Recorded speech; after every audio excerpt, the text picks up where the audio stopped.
بعض اوقات ہیلا بتایا جاتا ہے کہ اگر آپ بینک سے لون لینا چاہتے ہیں، قرضہ لینا چاہتے ہیں، یعنی اس پہ سود دینا چاہتے ہیں، مثال کے طور پہ 1 لاکھ قرضہ لے رہے ہیں، 5,000 بینک کہتا ہے میں سود لوں گا، آپ یوں معاہدہ کر لیں کہ 1 لاکھ مجھے قرضہ دیں، میں اس پہ ایک بھی پروفٹ نہیں دوں گا، اور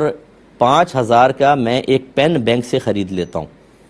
اور اس پین کی پیمنٹ میں کروں گا قسطوں کے اندر، جیسے وہ سود قسطوں پہ لینا چاہتے ہیں وہ پین کی پیمنٹ کے طور پہ اب وہ دیں گے، تو یہ ہیلہ شرعی ہے، جائز۔ یہ کہتے ہیں کہ کیا یہ ہیلہ شرعی ہر صورت میں جائز ہو سکتا ہے یا بعض صورتوں میں؟ دیکھیں، ہم نے پہلے بھی کئی دفعہ آپ کو بات سمجھائی، پھر سمجھا دیتے ہیں کہ ایک ہوتی ہے ضرورت، ایک حاجت، ایک منفعت، اور ایک چیز زینت۔ ضرورت وہ چیزیں ہوتی ہیں کہ جس کے بغیر ہم ہلاک ہی ہو جائیں گے۔ حاجت ہماری وہ چیزیں کہلاتی ہیں، وہ اشیاء ہیں کہ جن کے بغیر ہلاک تو نہیں ہوں گے لیکن زندگی گزارنا انتہائی دشوار ہو جائے گا۔ منفعت وہ ہوتی ہیں کہ جس کے بغیر ہمارا گزارا بھی ہو سکتا ہے، کوئی مشقت نہیں، نہ ہم ہلاک ہوں گے۔ اور زینت تو اس سے بھی کم درجے کی ہوتی ہے کہ اس میں کوئی نفع کا بھی معاملہ نہیں ہوتا۔ تو لہٰذا ضرورت میں جیسے ہمارا کھانا پینا مطلقاً مکان کرائے کا ہو یا ویسا مکان اپنا ہو، کم از کم کوئی سر چھپانے کی جگہ تو، ورنہ تو ہلاکت یقینی ہے،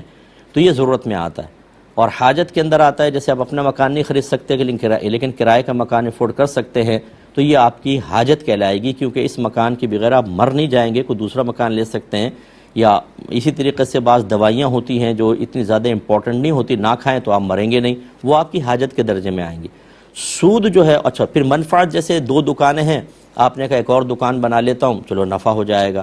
نہ بنائیں تو نہ آپ مر رہے ہیں نہ مشقت میں پڑ رہے ہیں۔ اور زینت، جیسے آپ رنگ کروانے کے لیے سوچیں چلو سود لے لیتا ہوں، یہ زینت کے اندر آئے گا۔ تو جو قرض ہے، یہ جو سود کا لینا دینا، یہ صرف ضرورت کے موقع پر جائز ہوتا ہے۔ مثال کے طور پہ کسی شخص نے آپ کو قتل کی دھمکی دے دی کہ اب میرا قرضہ واپس کرو ورنہ جان سے مار دوں گا، اب آپ کے جان جانے کا اندیشہ ہے، یا آپ شریف القوم ہیں، نیک آدمی، پرہیزگار، آپ کی عزت ہے، اور کسی نے کہہ دیا تو میں محلے میں آ کے ذلیل کر دوں گا، میں ایسا کر دوں گا، ویسا کر دوں گا،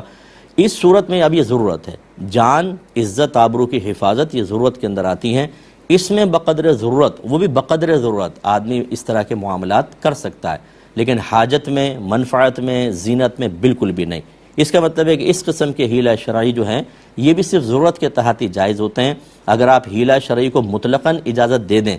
تو یہ تو کھیل بن جائے گا دین۔ مثال کے طور پہ میری زکوٰۃ بنی 1 کروڑ، فرض کر لیں، بنتی نہیں ہے، میں ویسے ہی فرض کر رہا ہوں، 1 کروڑ زکوٰۃ بنی، میں شرعی فقیر کو دے دوں 1 کروڑ، میری زکوٰۃ ادا ہو جائے گی۔ اب میں اس کے ساتھ سیٹنگ کر لوں، وہ دوبارہ مجھے واپس دے دے، دیکھیں ہو گیا ہیلہ شرعی سے ایسا کر سکتے ہیں، زکوٰۃ دی، واپس لے لی۔ لیکن کیا یہ زکوٰۃ اس طریقے سے ہم اگر واپس لے لیتے ہیں، جو ہیلے کے اعتبار سے تو صحیح ہے، لیکن کیا اللہ تعالیٰ کی بارگاہ سے انسان بچ سکے گا؟ یہ وہی بنی اسرائیلیوں والا معاملہ ہو گیا کہ ہفتے کے دن شکار سے منع کیا تھا، انہوں نے جمعے کے دن نالیاں بنا کے گڑھے بنا دیتے تھے، اس میں مچھلیاں آ جاتی تھی اور رات کو بند کر دیا کرتے تھے، ہفتے کے دن آتا پکڑتے نہیں تھے،